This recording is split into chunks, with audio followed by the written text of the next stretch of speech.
ng Diyos, tayo po muna ay manalangin. Salamat po, Panginoon, sa umagang ito. Dinadal niyo po, tinilata ng buhay ng bawat isa upang makarating po kami ng safe sa iyong bahay. Sambahan at kami po, Panginoon, ay talagang sasamba dyan sa iyo at nawa, O Diyos, ang lahat ng aming mapapakinggan ngayong umaga. Ikaw po, O Diyos, ang siyang mag-inspire sa buhay ng bawat isa sa amin. At maging bukas, Panginoon, ang mga puso sa nais mo, Panginoon, na pangusap sa buhay individual. Kaya ma-enjoy namin, Panginoon, ang presence mo at ma-enjoy namin ang mensahe mo. Kaya salamat, Panginoon, sa iyo po, O Diyos, pasasalamat dahil ikaw po ang karapat-dapat na tumanggap nito at walang kuwang ang kaaway sa aming kalagitnaan o anumang distraction. Kaya dakilain ang pangalan mo, O Diyos, ito po ang aming panalangin sa ngalan ng Ama, ng Anak at ng Espiritu Santo. Amen. So, alam po, ang naibigay po sa akin or na-assign na topic sa akin is about faith. Faith talaga, ayan. So, kung titignan po natin ang faith, ito po ay kinuha ko doon sa Hebrews 11 verse 1. Ayan. Ang meaning po ng faith sa ESV na translation, ito po yung assurance of things hoped for, the conviction of things not seen. Kung titingnan lang po natin sa Tagalog, ang pananampalataya ay katiyakan na mangyayari ang ating mga inaasahan at paninindigan tungkol sa mga bagay na hindi nakikita. Sa magandang balita po yun. So, ayan, sa introduction po natin, ang faith ay certainly an essential element in Christian life. Talaga pong napakahalaga pong elemento ang faith sa ating Krisyanong buhay. Katulad ng ikaw ay magluluto, talagang mayroon kang mahalagang mga ingredients para mapasarap ang iyong niluluto. So sa faith naman, ito po ay napakahalagang mga elements sa ating Christian life. Una po, without faith, it is impossible to please God. So talaga namang napaka-imposible na talagang mapaluguran natin ang pangalan ng ating Panginoon o ang Diyos na hindi naman natin nakikita. Hindi po ba? So yan po yung sinasabi kanina sa kahulugan ng faith, yung mga bagay na hindi nakikita. So nandun yung ating pananampalataya. Hindi po ba? So napaka-imposible po talaga na maparangalan natin ang pangalan ng ating Panginoon kung wala pong faith. Sa Hebrews 11 verse 6 po yun, hindi na po natin isa-isahin itong verses na to, pero doon na po yan matatagpuan. Next, kung bakit napakalaga pong elemento sa Krisyanong buhay, ang faith, ito po ay the Christian is saved by faith sa Ephesians 2 verse 8.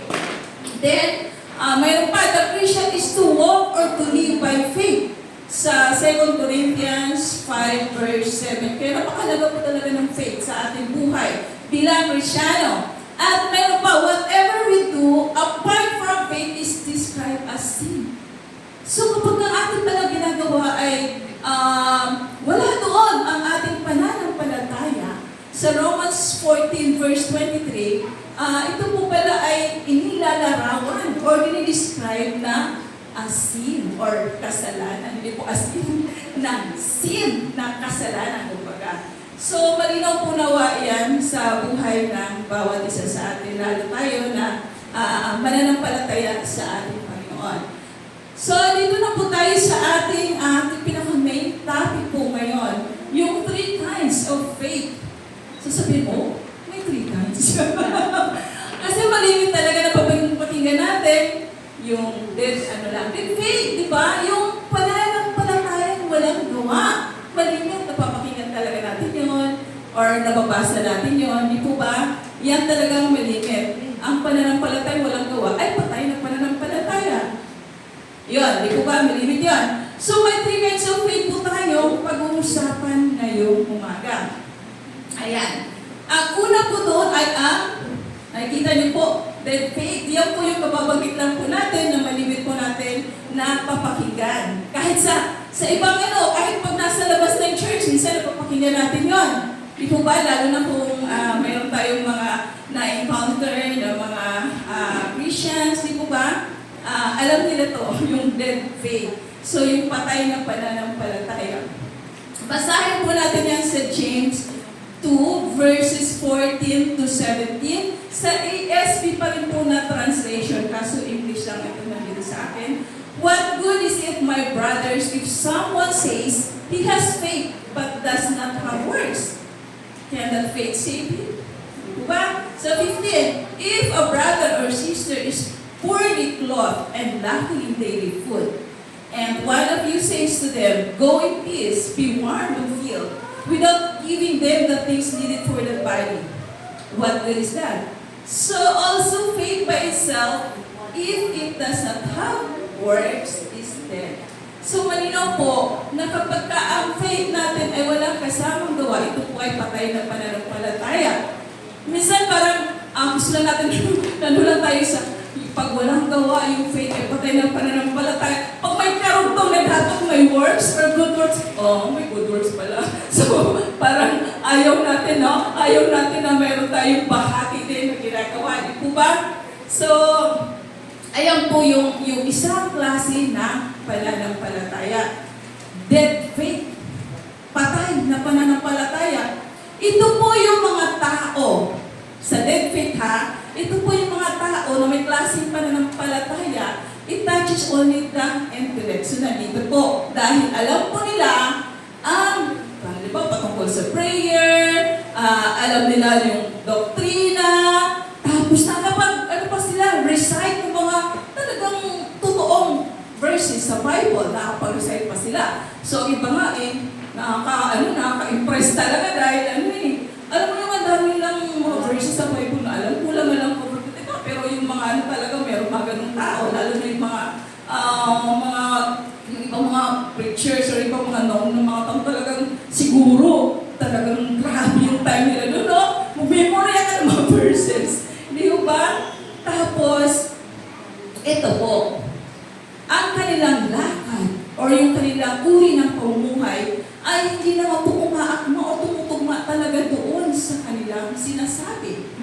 Di ba? Iyan po yung dead faith na talagang, ang dami mong alam, salita ng Panginoon, nakapag-memorize ka pa nga, tapos yun namang gawa or hindi naman nai-apply sa ating buhay. So, patay na pananampalataya po yun. Di po ba? Dead faith po yun. Naalala ko nung isang siguro short testimony.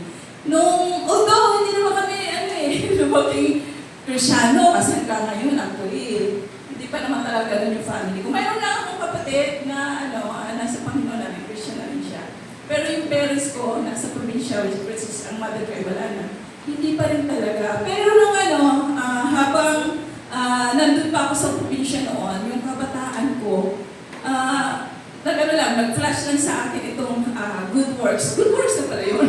Simpleng bagay na ginawa mo sa kapwa mo. Kasi kalaro ko noon, siguro mag-grade 2 or gano'n. Sabi niya sa akin, tinayang talaga tanghalian na, Beth, baka pwede makikain sa inyo. Sabi ko, makikain? Parang iniisip ko, paano? Yung aming pagkain kasi lang sa amin. Di po ba? Talagang every time na magsasaing, hahagli na pa yung mama mo somewhere kung saan pwedeng umutang na iluluto. Parang ganon. So sabi ko, tapos may makikikain. Alam na naman sabihin kong, hindi pwede, kasi sa amin lang to. Di ba? Tapos yung ulam po namin, kung makaka-relate kayo, kung sino man lalo na doon sa summer, ulam po namin yung kalamay. Ang kalamay dito is, parang biko na may bugbog sa ilang katuloy. Yung kalamay yung bao, alam niyo yun? Yung parang palud siya pero buo. Yung magkatakip. Ayun. Meron po niya maliliit sa amin na 10 centavo siguro isa no, or 10 centavo. Parang ganon. Kasi nung araw napakamura. Iyan po yung time na yun. Yung may makikikain sa amin, tapos yung pa yung ulam namin. Hahati-hatiin pa ng mama ko yung ganyan ng kaliit. Kinakagat na, sa iyo. May kasamang laway na may pagmamahal, Oo, hindi na usi yung kuchilyo pa yan. Pero syempre, meron ako kaibigan.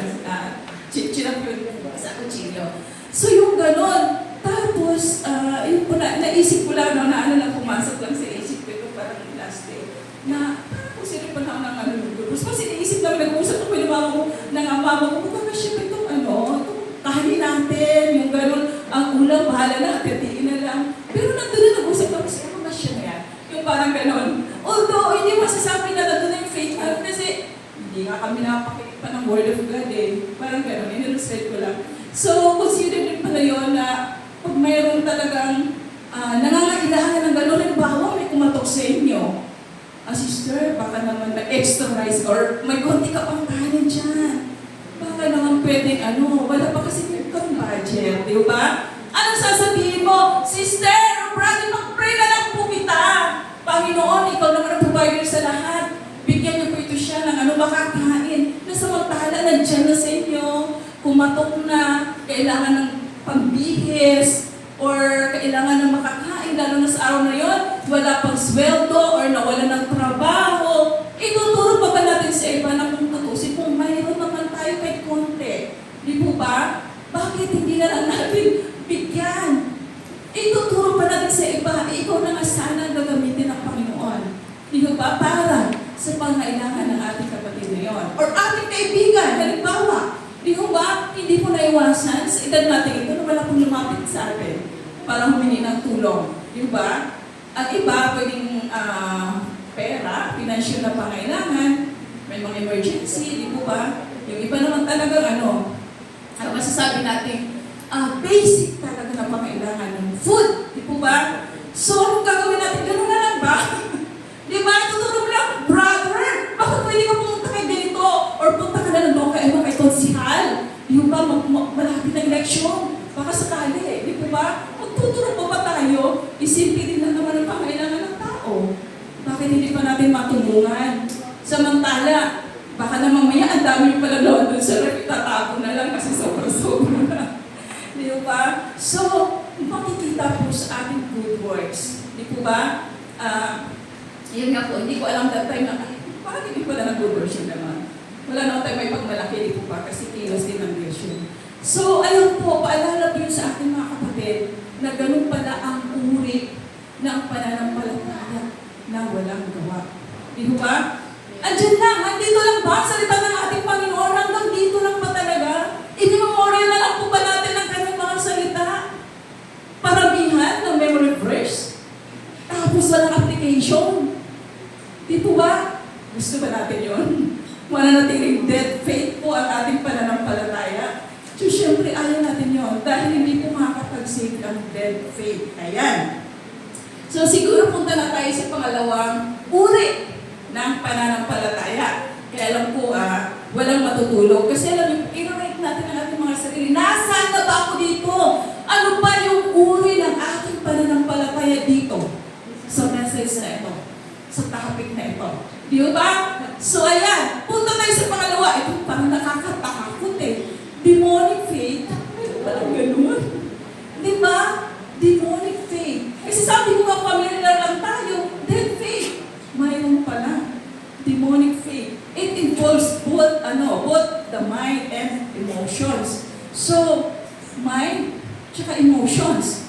Perhaps James reminds us that even demons have kind of faith.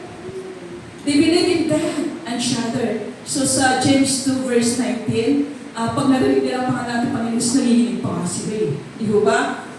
Ayan ang demonic faith na they even believe in the deity of Christ. So maging ang demonyo po, alam po nila ang pagka-Diyos ng ating Panginoon. Kilala nila ang Diyos. Di po ba? Nandiyan po ang deity sa Mark 3:11 verse 12. Naniniwala po ang demonyo. They also believe in the existence of a place of condemnation. Alam nila kung saan mapupunta ang adjunad sa ating Panginoon sa Luke 8:31. Ito po yung demonic faith. Naniniwala sila sa ating Panginoon, pero pinipili nilang paglingkuran ang ibang Diyos or si Satan. Naniniwala sila naniniwala sila sa ating Panginoon Jesus. Sasabihin nila, kilala ko ang Diyos. Pero, si Satan po ang master nila. Alam nga ni Satan yung i-judge ng ating Panginoon pagdating sa right time mo, yung sa Matthew 8:28-29. Kaya talagang matindi pala itong demonic faith na ito, Hindi lang sa mind, kundi may emotion. may emotion po na kasama. Ito lang ang mahirap kasi kung kilala natin ang ating Panginoon pero pinipili natin sundin ang gawa ng kaaway, so nasaan na yung ating uri ng pananampalataya? Demonic faith. Sarili lang po natin or yung ibang master, yung master si Satan, ang ating sinusunod. Kung ano yung kanyang, kung ano yung pinapakita niya sa iyo, iyon ang gagawin mo, iyon ang susundin mo. Okay lang pa tayo, pero kapatid, di mo ba, dapat maging ano po tayo, maging, sensitive po tayo, kung ito ba ay sa kaaway, or talagang sa Panginoon yung ating ginagawa. Di mo ba? Kasi mayroon pa ng ganun, kasama yung emosyon. So pwede rin sa atin, sa pananambahan natin, pwede rin, hindi po basihan na ikaw ay saved na pag nagtaas-taas tayo ng kamay, nag-iyak-iyak tayo dyan. Oh, hindi masama yun, di ba? Expression kasi yun. Expression. Pero hanggang doon lang ba? Tapos na-touch ko, nag-iyak-iyak. Kasi tatamaan talaga ako sa preaching eh. Di ba? Para sa akin talaga yun eh. Magbabago na talaga ako. Halimbawa, ang topic ay about halimbawa lang, stewardess. Tapos, steward, pagiging ko steward, halimbawa sa time. Ay, wala tayo pinapatamaan dito ha. Halimbawa lang sa time. Tapos, iyak-iyak ka yan kasi yun ang topic na tatamaan ka. Sasabihin mo, Lord, baguhin niyo po ako, Panginoon. Gusto ko talaga lagi ng maaga kasi mag-serve ako sa iyo, ganyan. Gusto ko na yung presence mo, hindi ka nag-aantay dyan. Kumbaga, maaga ako darating sa iglesia. Ayan na, gusto ko na talaga magbago, Lord. Baguhin niyo po ako, makapangyarihan ka ng Panginoon. Kaya mo baguhin ang lahat eh. Di ba? Yung mga pangit sa akin, kaya mo baguhin. O, anong action natin doon? Mag-aalarm ka ngayon, Sabado ng gabi, mag-alarm ka na maaga. Pag nag-alarm na, papatayin mo na naman ang cellphone mo. Lord, 5 minutes more. Pero 5 minutes more, naging 50 minutes more. Di ba? So, gano'n. Tapos darating dito. Ayan na naman, naisip mo na naman ang iyong promise sa Lord na nais mo magbago, nais mo gumawa talaga na, as in, malulugod ang ating Panginoon. Di ba? Pero hindi na naman nagawa. So, di ba? Hindi po. Kailangan po talaga natin ang mga bagay na kung saan malulugod ang ating Panginoon. Nagpapalagay yung words, hindi naman sa words, good words, na talagang mapaparangalan ang pangalan ng ating Panginoon. Marami ng mga topics na talagang nangungusap talaga ang Panginoon sa ating mga buhay. Pero hanggang doon lang ba, ahagulgol tayo ng iyak. Kasi, Lord, ayoko na sa ganitong scenario ng buhay ko. Gusto ko talaga, Lord, na talaga magkaroon ng transformation. Makita ng mga tao. Di ba na talagang iba na ako, Panginoon, kasi nasa sayo na ako eh. Di ba? Pero ano ginagawa natin? Paulit-ulit lang. Paulit-ulit lang. So, mananatili ba tayo sa ganong klase ng faith? Hindi po yun ang nais ng Panginoon sa atin. Hindi po. Kaya lagi po tayong pinaalalahanan ng ating Panginoon dahil mahal po tayo ng Diyos. Mahal tayo ng ating Panginoon. Kaya huwag po tayong yung pagsaka, sabihin, palagi ko na lang napapakinggan yung message na yun eh. Ganun, parang ulit-ulit na lang eh. Di ba? Na-share ko naman dati yung kaysa Marie Julie na sabi niya, tuwing may gathering yung ay yung mga nanay doon sa kanilang church sa AGM. Napakatagal ng panahon, parang isa lang yung topic niya. Sabi daw, bakit pa ulit-ulit na lang yung topic? Sabi niya, hanggang hindi ko nakikita sa inyo ang pagbabago. Ulit-ulitin ko talaga ito. Kaya natatawa na lang kami. So, ayun po, demonic faith. Ano yung i-assist po natin talaga yung ating mga sarili? Walang exempted po dito. Kailangan tingnan natin kung anong uri na po ba ng pananampalataya naroon tayo. Di lang tayo ng mga Kristyano. Di ba? Nakakatakot pala ito. So, ayan. Tapos, ito po talaga ang nais ng Diyos na uri ng pananampalataya na dapat tayo na tinawag niya, tayo na followers niya, dapat humantong po tayo doon sa anong klaseng pananampalataya? Dynamic faith.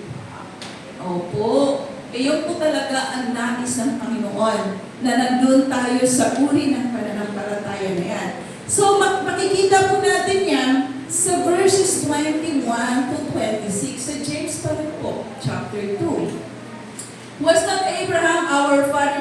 justified by works when he offered up his son Isaac on the altar. You see that faith was active along with his works. And the scripture was fulfilled that says, Abraham believed God, and it was counted to him as righteousness. And he was called a friend of God. You see that a person is justified by works and not by faith alone. And in the same way, was not also Rahab the prostitute justified by works when she received the messengers and sent them out by another way? For as the body apart from the spirit is dead, so also faith apart from works is dead. So ito po ang uri ng pananampalataya na nais ng ating Panginoon. Ito po ay nag-involve yung ating intellect, ang ating emotion, at yung ating will. So kumbaga, yung intellect, ito po yung naunawaan natin ang salita ng ating Panginoon. At pagdating naman po sa emotion, ito po dapat yung heart desires natin, yung katotohanan talaga. At yung acts natin or yung mga actions natin ay dapat nandoon sa katotohanan. Yung dapat ang makita sa ating buhay, mga kapatid. Huwag tayong pumayag, nakatagal-tagal na natin sinasabing Kristiyano, pero wala pa talaga nakikita sa ating buhay. Huwag natin puhayaan ng gano'n. Kasi kung ipagmamalaki natin, kung tayo ay working, sasabihin natin, alam bang Kristiyano ako? Baka sabihin ng kasama mo, di nga. Maganda yung sagot na talaga. Kaya pala, kakaiba ka Di ba? Ang ganda nun. Kaya pala may kakaiba kami nakikita sa'yo na talagang iba ka talaga. Ayun ang maganda. Hindi yung, di nga. Kristiyano ko ba talaga? Diba?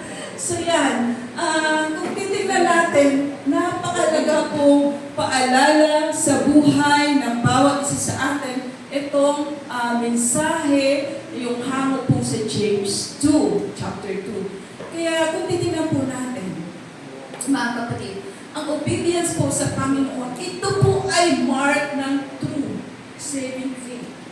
Marka po itong obedience, dapat, sa true na saving faith. Ayan. Si James uses examples of Abraham and Rahab to illustrate the obedience that accompanies salvation. So, tingnan niyo po, ginamit ng Panginoon si Abraham at saka lagi naman natin napapakinggan, di ba, kung gaano ang pananampalataya ni Abraham sa ating Panginoon. Ganun na lang, pagsunod niya, di ba? Bitbitin pa naman niya yung anak niya, papunta doon sa lugar na kung saan iaalay ang kanyang anak na si Isaac. So, talagang grabe ang pananampalataya ni Abraham, no?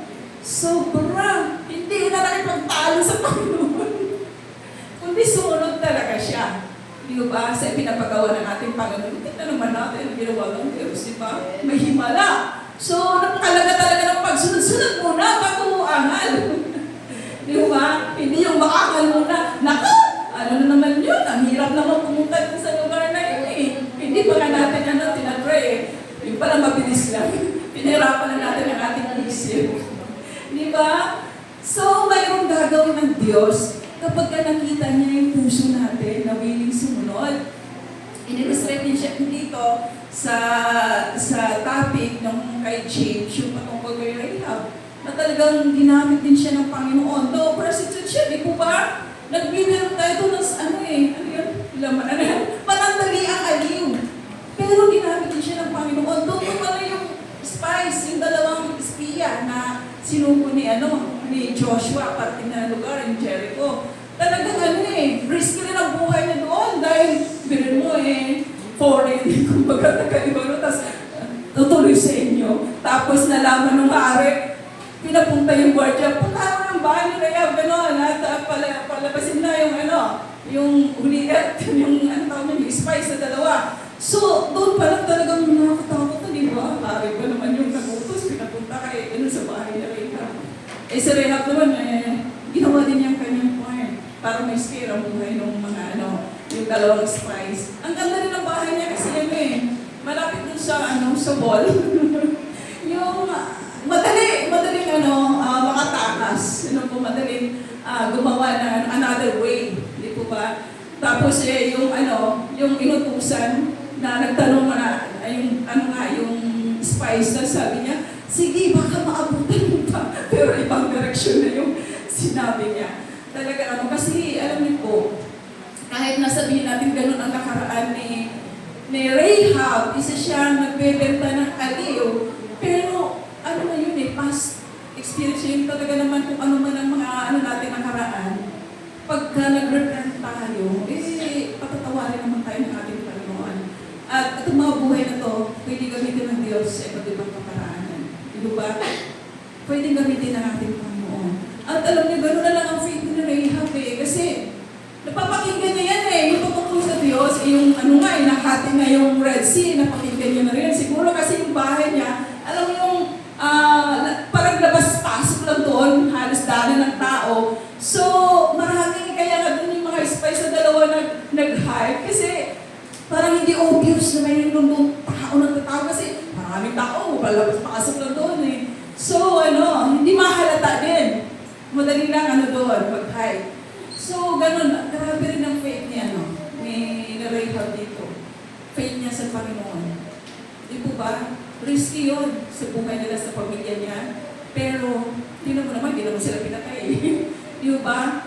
Kaya, kapatid, yung ating paggawa doon sa ating mga sinasabi, lalo na itong salita ng ating Panginoon, dapat po ay nag-aakma or tumutugma. Ayan, tumutugma. Hindi po dapat na ang dami-dami nating sinishare na Word of God, pero lalo na kung tayo magkakilala, tapos sasabihin mo, hindi ko nakikita sa iyo. Di ba? So, napakagandang reminder, magandang reminder sa buhay ng bawat isa sa atin sa uri ng pananampalataya na kung nasaan na talaga tayo. Di po ba? Pwede natin pag nilay-nilayan, Lord, nasaan na ba yung ang aking faith sa iyo? Anong uri na ba itong pananampalataya na meron ako? Di po ba? Kasi po, yung pagsasabi ng we believe in Jesus, hindi naman pag-save yan Di ba? Hindi naman masama sasabihin natin, naniniwala ako sa Diyos. Talaga naman dapat natin paniwalaan. Pero hindi po yung basihan ng salvation. Sabihin mo, naniniwala ko sa iyo, Panginoon Jesus. Ikaw ang Diyos. Ganon? Hindi po, yun. Pati mga Sunday services, katulad ng dating preaching ni Sharon, nandito tayo. Hindi po ito yung basihan na ligtas tayo. Di ba?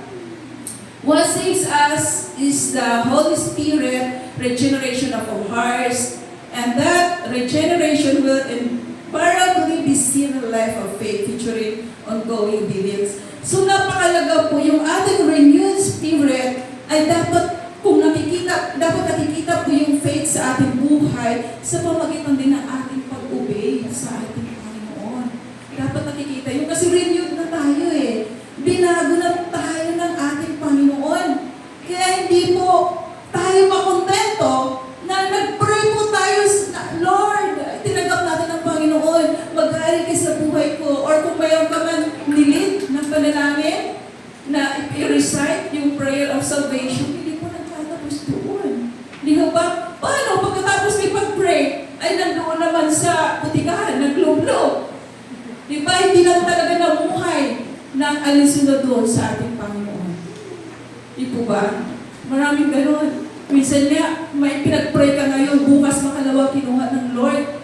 Sasabihin mo, ligtas yun, pinag-recite yun Pero nung namuhay siya, kumusta naman ang buhay? Di ba? Kumusta naman ang uri, yung lifestyle? Ano ba yung kanyang ginagawa sa buhay? Puro kasamaan. Di ba? Although hindi naman tayo exempted magkasala kasi nandito pa tayo sa lupa.